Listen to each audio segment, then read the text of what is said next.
നിബൈ പ്രബന്ധം എന്നൊക്കെ പറഞ്ഞപ്പോൾ ഞാനൊന്ന് പേടിച്ചത്. ഇതൊരു പ്രബന്ധമല്ല. മലയാള ചലച്ചിത്ര ഗാനങ്ങളും നമ്മുടെ സാധാരണ നമ്മുടെ മലയാളി മനസ്സുകളും തമ്മിലുള്ള ഒരു ബന്ധം എന്താണ് നൽകിയത്, അതുപോലെ തന്നെ ഗാനങ്ങൾക്കുള്ളിലെ കവിത, ഗാനങ്ങൾ കവിതയാവുന്നത്, പക്ക കവിതയാവുന്നത് വേറെ, അത്തരം കുറച്ച് കാര്യങ്ങളെ കുറിച്ചിട്ട് ഒന്ന് പറയാം. എൻ്റെ മനസ്സിൽ തോന്നിയ കാര്യങ്ങൾ പറയാൻ വേണ്ടി മാത്രമാണ്. അത് മലയാള ചലച്ചിത്ര ഗാന രംഗത്തെ രാജേന്ദ്ര സാർ പറഞ്ഞ ഒരു കാര്യത്തിനോട് ഞാൻ യോജിക്കുകയാണ്. കാരണം ഗാനം എഴുതി എന്നുള്ള ഒരു കുറ്റം കൊണ്ട് അല്ലെങ്കിൽ ഒരു തെറ്റ് പോലെ ആയതുകൊണ്ട് അദ്ദേഹത്തെ കവി എന്ന് വിളിക്കുന്നത് കുറഞ്ഞു. സത്യത്തിൽ അദ്ദേഹം കവിയാണ്. സത്യത്തിൽ ഗാനവും നമുക്ക് വേണ്ടി എഴുതി തന്നു എന്ന് മാത്രം. ഞാൻ പറയാൻ ഉദ്ദേശിക്കുന്ന ആദ്യത്തെ കാര്യം, സാധാരണ മലയാളി അന്തരംഗങ്ങൾ, അതായത് അതിസാധാരണ മനുഷ്യർ, നമ്മളൊക്കെ സാധാരണ മനുഷ്യരാണ്, താഴെത്തട്ടിലുള്ള മനുഷ്യർ, കൂടുതൽ ഭാവുകത്വപരമായിട്ടും അങ്ങനെയൊക്കെ വളരെ ദൈനംദിനങ്ങളിൽ കടന്നു കൊടുക്കുന്ന മനുഷ്യർ, അവര് എങ്ങനെയാണ് ചലച്ചിത്ര ഗാനങ്ങൾ അവരെ ഒരു സർഗാത്മക മനുഷ്യരാക്കി മാറ്റിയത് അല്ലെങ്കിൽ കവിതാത്മകമാക്കിയത്, അതിൽ ചലച്ചിത്ര ഗാനങ്ങൾക്കുള്ള ഒരു പങ്ക്, അതാണ് എൻ്റെ ഒരു വിഷയം. അല്ലെങ്കിൽ ഞാൻ അതിനെ കുറിച്ചിട്ടാണ് ചിന്തിച്ചത്. സത്യം പറയുകയാണെങ്കിൽ നമ്മുടെ മലയാള ചലച്ചിത്ര ഗാനങ്ങൾ അടിസ്ഥാന മനുഷ്യനെ വളരെ ഗഹനമായിട്ട് വൈകാരികവൽക്കരിച്ചിട്ടുണ്ട്. സത്യത്തിൽ പ്രണയവുമായാലും ശരി, ഫിലോസഫി ആയാലും ശരി, ഭക്തി ആയാലും ശരി, വളരെയധികം മലയാളിക്ക് കിട്ടിയ ഒരു ഭാഗ്യമാണ്. അതിന്റെ ഒരു കാരണം എന്ന് പറഞ്ഞാൽ നമ്മുടെ ഗാനരചയിതാക്കളൊക്കെ കവികളായിരുന്നു എന്നുള്ളതാണ്. സത്യത്തിൽ ഒരുപക്ഷെ ഈ ഗാനത്തിന് ഇത്രമാത്രം കവിതാത്മകത വേണ്ട. സത്യത്തില് ഗാനം ശരിക്കും പറയുകയാണെങ്കിൽ, ഗാനത്തിന്റെ ഒരു ഘടന വെച്ച് പറയുകയാണെങ്കിൽ, ഗാനം ഈണത്തിന്റെയും സ്വരത്തിന്റെയും മാത്രം പ്രോഡക്റ്റാണ്. പക്ഷെ എന്താണ് നമ്മളെ സംബന്ധിച്ച് ഉണ്ടായതെന്ന് വിചാരിച്ചാൽ, നമ്മുടെ ഗാനങ്ങൾ എഴുതിയവരൊക്കെ കിടയറ്റ കവികളായിരുന്നു. അപ്പൊ നമുക്ക് കിട്ടിയത് എന്താണെന്ന് വെച്ച് കഴിഞ്ഞാൽ, വളരെ സ്വർണ്ണ താളത്തിൽ വെച്ച് രത്നങ്ങൾ കിട്ടിയെന്ന് പറയില്ലേ, അതുപോലെ നമുക്ക് അത്രയും മനോഹരമായ ഈണത്തിലും അത്രയും മനോഹരമായ സ്വരമാതിരിയിലും നമുക്ക് കിട്ടിയത് കിടയറ്റ കാവ്യബിംബങ്ങളാണ് എന്നുള്ളതാണ്. ഞാൻ ഈ കാവ്യബിംബങ്ങൾ എന്ന് പറയുന്നത് എല്ലാ ഗാനങ്ങളും എത്ര മികച്ച കാവ്യബിംബങ്ങൾ വിതറിയാലും അത് കവിതയല്ല. കാരണം കവിതയുടെ ഒരു പൊതു സ്വഭാവം എന്ന് പറഞ്ഞാൽ നമ്മളെ വളരെ ഗഹനമായിട്ട് ചിന്തിപ്പിക്കുക, ജീവിതത്തിന്റെയും നമ്മളെ ചുടുന്നു വെക്കുന്ന എല്ലാതിന്റെയും വേരുകളെ കുറിച്ചിട്ട് ചിന്തിക്കാൻ പ്രേരിപ്പിക്കുക എന്നുള്ളതാണ്. പക്ഷെ ഗാനത്തിന് അത്ര അങ്ങനെ ഒരു ജോലിയില്ല. പക്ഷെ ഗാനത്തിന് നമ്മളെ അനുഭൂതിപ്പെടുത്തുക എന്നുള്ളതാണ്, നമ്മളെ ഒരു പ്രത്യേക ഒരു കോണ്ടെക്സ്റ്റിൽ കൊണ്ട് നിർത്തിയിട്ട് അനുഭൂതിപ്പെടുത്തുക എന്നുള്ളതാണ്. പക്ഷെ അങ്ങനെ ഗാനങ്ങൾ മാത്രമായിരിക്കുന്ന പാട്ടുകളും സത്യത്തിൽ മലയാളിയെ, അതിസാധാരണ മലയാളിയെ ഒരു ദൈനംദിന ജീവിതത്തിന്റെ ഒരു സാധാരണതയിൽ നിന്ന് ഉയർത്തി ഒരു അനുഭൂതിപരമായിട്ടും ചിന്താപരമായിട്ടും ഒക്കെ, ഞാൻ നേരത്തെ പറഞ്ഞ പോലെ ഫിലോസഫിക്കലായിട്ടൊക്കെ നമ്മളെ ഒന്ന് മാറ്റിമറിച്ചിട്ടുണ്ട്. സത്യത്തില് അതിന് മലയാള ചലച്ചിത്ര ഗാനങ്ങൾ വലിയ പങ്കുവച്ചിട്ടുണ്ട്. അതിലൊരു ഡ്രോബാക്ക്, കവിതയുടെ ഭാഗത്ത് നോക്കുമ്പോൾ അതിലൊരു ഡ്രോബാക്ക് ഉണ്ട്. അത് ഞാൻ അവസാനം പറയാം.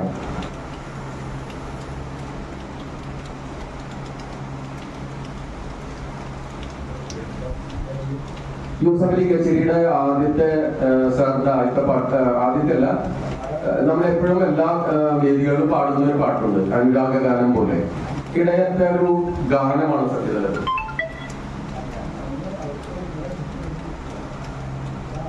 ഇടയറ്റ ഒരു ഗാനമാണ്. ആ പടത്തിൽ തന്നെയാണ് ഉദ്യോഗസ്ഥ എന്ന പറഞ്ഞ പടത്തിലെയാണ്. ആ പടത്തിൽ തന്നെ എഴുതിയതാരാണ് സുജാത എന്ന് പറയുന്ന ഒരു പാട്ടുണ്ട്. ഗാനം എന്ന നിലയ്ക്ക് കൂടുതൽ നമുക്ക് ഈണവും അതിന്റെ ആലാപനമൊക്കെ വെച്ച് നോക്കുമ്പോൾ കൂടുതൽ നമ്മൾ ആസ്വദിച്ചിട്ടുണ്ടാവുക അനുരാഗ ഗാനം പോലെ, അനുരാഗ ഗാനം പോലെ അതായിരിക്കും. കാരണം അതിലുള്ള ഓരോ പദങ്ങളും നമുക്ക് വളരെ കാൽപ്പനികമായിട്ട് ചേർത്ത് വെച്ചതാണ്. പക്ഷെ രണ്ടാമത്തെ പാട്ടിൽ വരുമ്പോൾ അത് കുറച്ചുകൂടി യാഥാർത്ഥ്യ ബിംബങ്ങളിൽ ഊന്നിയിട്ടാണ് അദ്ദേഹം എഴുതിയിട്ടുള്ളത്. സുജാത എന്നുള്ള പേര് തന്നെ വളരെ ഒരു സാധാരണ ഒരു പേരാണ്. അത് എഴുതിയത് ആരാണ് സുജാത, നിന്റെ കടമിഴി കോണിലെ കവിത. ഇത് സുജാത ഒരു സാധാരണ നമുക്ക് ഗോചരമായ ഒരു സ്ത്രീയാണ്, അല്ലെങ്കിൽ ഒരു സ്ത്രീയെ കുറിച്ചിട്ടാണ്. കടമിഴിക്കോണ് നമുക്കറിയുന്നതാണ്. അതിലെ കവിത മാത്രമാണ് അതിലൊരു കാൽപ്പനിക പദം. കടമിഴിക്കോണിലെ കവിത, കവിയവൻ ഇരിപ്പുണ്ടൻ കരളി, കരൾ മാത്രമാണ് ഒരു കാൽപ്പനിക പദം.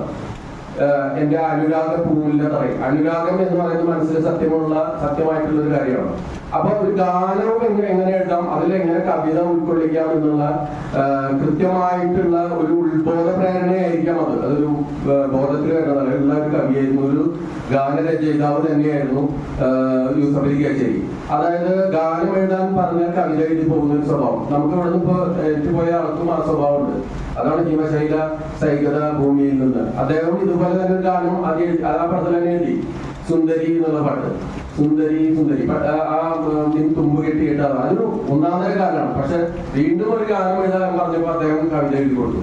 ഗാനം എഴുതാൻ പറഞ്ഞാൽ കവിത എഴുതി കൊടുക്കുന്ന കവികളോ അല്ലെങ്കിൽ ഗാനരചയിതാക്കളോ ആണോ മലയാളിക്ക് ഉണ്ടായിരുന്നത്, അല്ലെങ്കിൽ നമുക്ക് കിട്ടിയിട്ടുള്ള ഒരു ഇപ്പൊ ഈ യൂസഫ് അലി കേച്ചേരിയുടെ തന്നെ ടൈറ്റിൽ സോങ്ങിനെ പറ്റി നേരത്തെ പറഞ്ഞു. ഇതാ ഇതാ ഇവിടെ വരെ കവിതയാണത് സത്യത്തിൽ. ഇതാ ഇതാ ഇവിടെ വരെ, ഈ യുഗ സംക്രമ വീതി വരെ, പരിണാമ ജീവിത പാത വരെ എന്നൊക്കെ പറഞ്ഞ് അതങ്ങനെ കുട്ടി കയറി പോകുന്ന കവിതയാണ് സത്യത്തില്. അത് ആ പാട്ട് മുഴുവൻ നമ്മൾ കേട്ട് കഴിഞ്ഞാൽ അത് ടൈറ്റിൽ സോങ് ആയതുകൊണ്ട് പലരും അത് ഒരുപക്ഷെ കൂടുതൽ നമ്മുടെ ആകാശവാണിയിൽ വന്നിട്ടില്ല. വെണ്ണയോ വെണ്ണിലാവ് പറഞ്ഞതോ അതുപോലെയുള്ള പാട്ടുകളാണ് വന്നിട്ടുള്ളത് കൂടുതൽ. ഇത് വന്നില്ല. പക്ഷെ ഈ പാട്ട് കേട്ട് കഴിഞ്ഞാൽ സത്യത്തില് അത് കവിതയാണ്. അതുപോലെ തന്നെ ഞാൻ എല്ലാവരുടെ ഗാനങ്ങളും യൂസഫ് അലി കേച്ചേരി സാറിന്റെ മാത്രമല്ല മൊത്തമുള്ള ഗാനങ്ങൾ പറയാം. അതുപോലെ തന്നെ ഒരു KJ ജോയ്സ് സാറിന്റെ ബിച്ചു സാറാന്ന് തോന്നുന്നത് എഴുതിയിട്ടുള്ളത് ഈ ജീവിതം ഒരു ഭാരാഭാരം എന്തെന്താ ഭാരം എന്ന് പറഞ്ഞൊരു പാട്ടുണ്ട്. പാട്ടല്ലാതെ കവിതയിൽ ഒരു യുദ്ധ സമയം അടുക്കുന്ന നേരം ഒളിക്കാൻ പടവെട്ടി മരിച്ചു പോകാം എന്നൊക്കെ പറഞ്ഞിട്ടാണ് കുട്ടിക്കേറി പോകണ കവിത. വയലാറിന്റെ വേറെ ഒന്നുണ്ട്. വയലാറിന്റെ സീമന്തിനി സീമന്തിനി നിന്റെ ചൂടി, അത് ഗാനമായിട്ട് തുടങ്ങണേ. ആ പാട്ട് തുടങ്ങുന്ന ഗാനം. പക്ഷെ നമ്മളെ ഇടയ്ക്ക് ഒന്ന് തീ പിടിപ്പിക്കുന്നുണ്ട് അല്ലെ വന്നിട്ട് ഒരു അടുത്ത അനുപല്ലവിയിൽ വന്നിട്ട് ഒന്ന് നമ്മളെ തീ പിടിപ്പിക്കുന്നുണ്ട്. അത് വെൺചിറകുരുക്കിയ പ്രാവുകൾ പോലുള്ള ചഞ്ചല പദങ്ങളോടെ അത് വരെ കുഴപ്പമില്ല. നമ്മൾ ആ ഗാനം ആസ്വദിച്ചു പോവാം. നീ മന്ദം മന്ദം നടക്കുമ്പോൾ താനെ പാടും വരും. അപ്പൊ നമ്മളതൊന്നും വരാൻ പോകുന്നുണ്ട്. താനെ പാടും ഒരു മൺവിഭജിക ഈ ഭൂമിയിൽ ഒന്ന് തീ പിടിച്ചു ഞാനത് അവസാനിപ്പിക്കാൻ പോകുന്ന ഗാനമായിട്ടല്ല എന്നുള്ളത്. അത് വയലാർ എന്തുകൊണ്ടാണ് എഴുതുന്നത്? അദ്ദേഹം കവിയാണ്, അടിസ്ഥാനപരമായിട്ട് കവിയാണ്. അപ്പൊ ഗാനം എഴുതാൻ കവിയും അവസാന വരികളാണ്. നിന്റെ 100 പൈമുഖങ്ങൾ വലിച്ചെറിയും നിന്നിൽ ഞാൻ നിലയ്ക്ക് അത് വേദനയാകും. ഒരു കവിതയിൽ അത് എഴുതാൻ പറ്റും, ഒരു ഗാനത്തിൽ എഴുതാൻ പറ്റും. പക്ഷെ ഗാനത്തിന് സത്യത്തിൽ അത്രയ്ക്ക് ഇടത്തുള്ള പദങ്ങൾ വേണ്ട. പക്ഷെ നമ്മുടെ കവികള് ഗാനം എഴുതിയപ്പോൾ സംഭവിച്ച ഒരു കാര്യമാണത് സത്യത്തിൽ. അപ്പൊ മലയാള ഇനിയും ഒരുപാട് പാട്ടുകളുണ്ട്.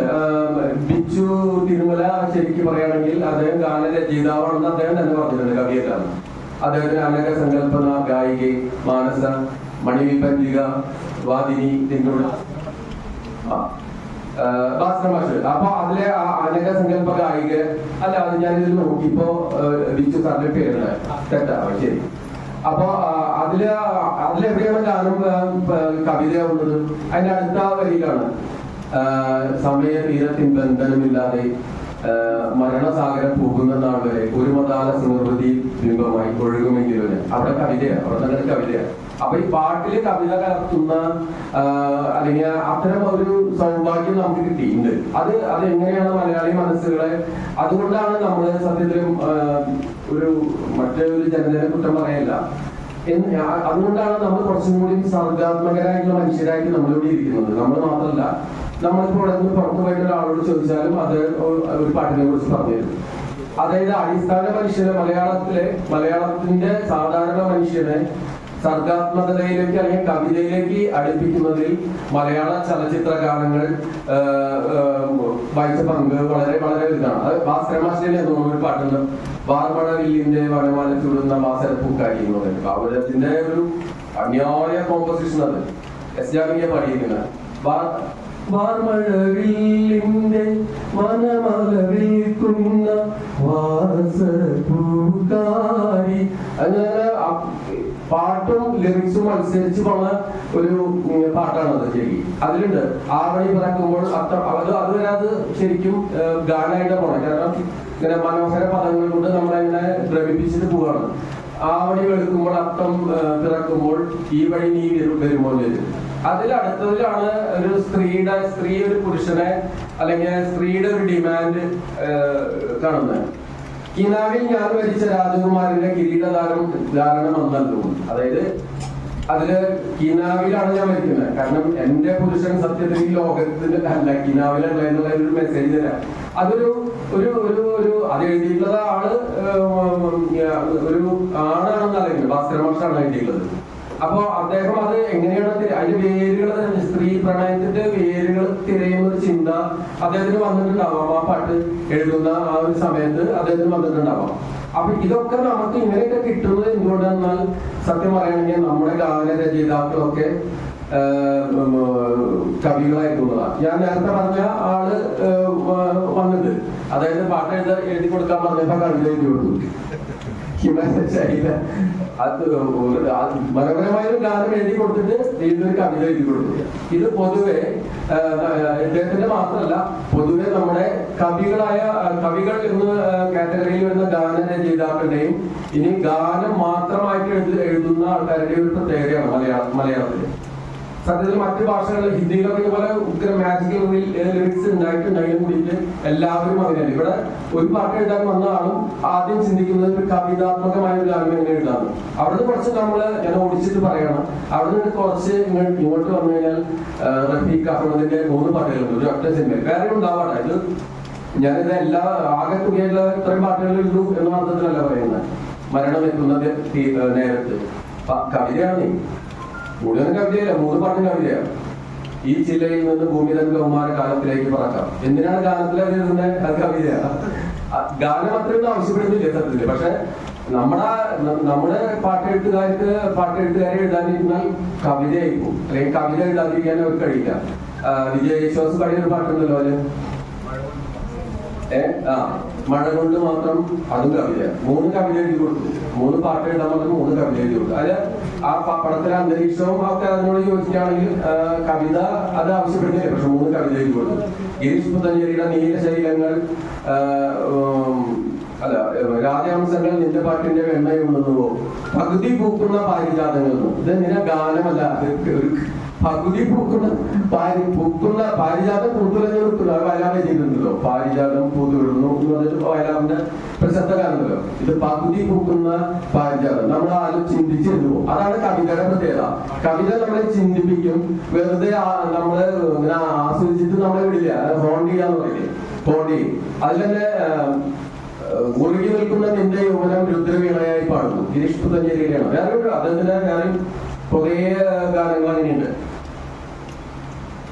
അതുപോലെ 1-2 കാര്യം കൂടി പറഞ്ഞാൽ പൂർണ്ണമുള്ളത്. ഭാസ്കര മാഷ് രാഘവ മാഷ് ONV സാറ് സലീലാക്കി ഒരു പാട്ട് എഴുതി കൊടുത്തിട്ടുണ്ടായിരുന്നു, ശ്യാമമേഘമേ നീയൻ. ഇത് കേട്ടപ്പോ മറ്റേ അതൊരു ഗാനമാണ്, 1-2 ഗാനം എനിക്ക് നല്ല ഇഷ്ടമുള്ള പാട്ടാണ്.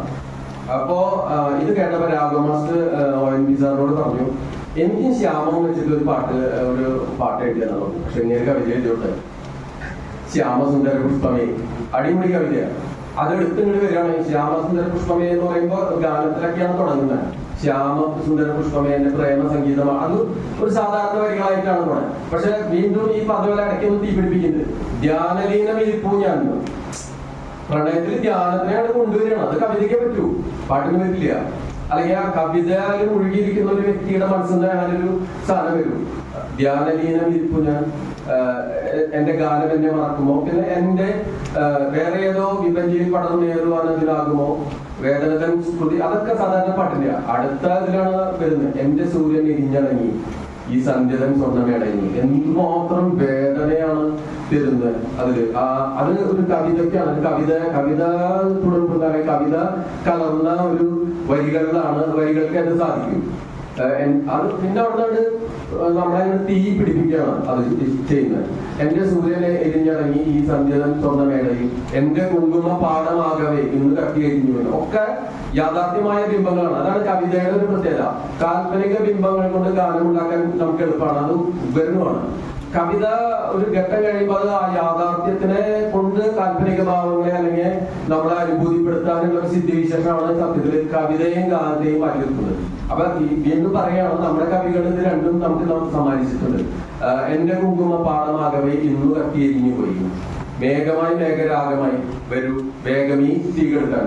അത് പറ്റില്ല തന്നെ. ജീവിതത്തിൽ നിന്ന് തീ പിടിച്ചു കഴിഞ്ഞാൽ അല്ലെങ്കിൽ ജീവിതം നമുക്ക് തരുന്ന ഏതെങ്കിലും ഒരു കാര്യങ്ങൾ കൊണ്ട് നമുക്ക് തീ പിടിച്ചു കഴിഞ്ഞാൽ അത് നമുക്ക് കെടുത്താനാവില്ല. എന്ത് ചെയ്യും എന്നുള്ളത് ആ ഒരു എന്താ പറയുക വേദനയും നിവൃത്തിയില്ലായ്മയും അത് തരാൻ കഴിയുന്ന കവിതയ്ക്കാണ്. അപ്പൊ ഇങ്ങനെ പല പാട്ടുകളിലായിട്ട് ഇങ്ങനെ എന്താ പറയാ ഈ കവിതയും ഗാനവും കലർത്തിയിട്ട് ഇങ്ങനെ വിതറിയിട്ട് നമ്മുടെ കവികൾ അല്ലെങ്കിൽ നമ്മുടെ ഗാനരചയിതാക്കൾ നമുക്ക് സമ്മാനിച്ചിട്ടുണ്ട്. ഒരു കാര്യം പ്രത്യേകം മനസ്സിലാക്കണമെന്ന് പറഞ്ഞാൽ അവരുടെ ആ ചെയ്യുന്ന ആ ജോലിയോ അല്ലെങ്കിൽ ആ സബരിയോ എന്തോ അവിടെ അത് അത്രമാത്രം കവിത ആവശ്യപ്പെടുന്നില്ല എന്നുള്ളതാണ്. പക്ഷെ അവർ നമുക്ക് തന്നു.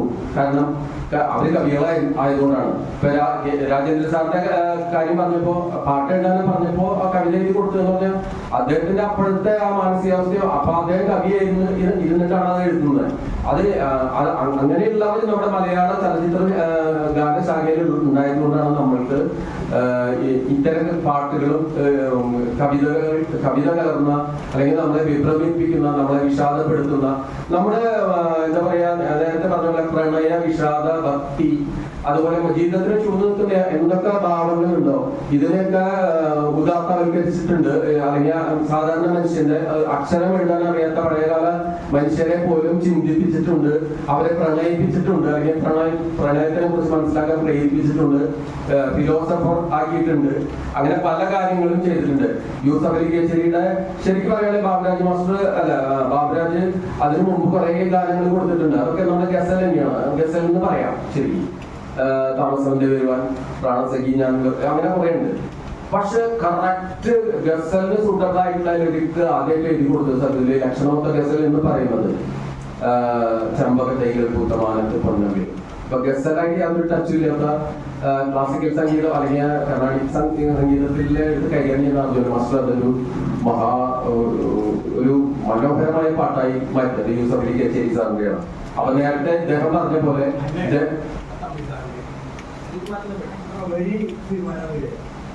ആണോ? ശരി, ഓക്കെ. അപ്പൊ പറഞ്ഞു വരുന്നത് എന്താണെന്ന് വെച്ചാൽ ആദ്യത്തെ ഗസൽ എന്ന് പറയുന്നത് ലക്ഷണമൊത്ത ലിറിക്ക്, പാട്ടല്ല ഞാൻ ഉദ്ദേശിച്ച ലിറിക്ക്. ആദ്യത്തെ ഗസൽ സൂട്ടബിൾ ലിറിക്കാന്ന് പറയുന്നത്. അപ്പൊ എന്താ പറയാ ഗസൽ എന്ന് പറയുന്ന ഒരു ഗസൽ നമ്മുടെ ഹിന്ദി ഗസലുകൾ, ഉറുദു ഗസലുകൾ കേൾക്കുന്നതിന് മുമ്പ് തന്നെ ഗസൽ സംഗീത ശാഖയായിട്ട് അല്ലെങ്കിൽ ഗസൽ ടേസ്റ്റ് ഉള്ള അല്ലെങ്കിൽ ആ ഒരു ടോണിൽ വരുന്ന ഗാനങ്ങൾ കേൾക്കാനുള്ള ഒരു അവസരം കൂടി നമ്മുടെ പാട്ടെഴുത്തുകാർ നമുക്ക് തന്നിട്ടുണ്ട്.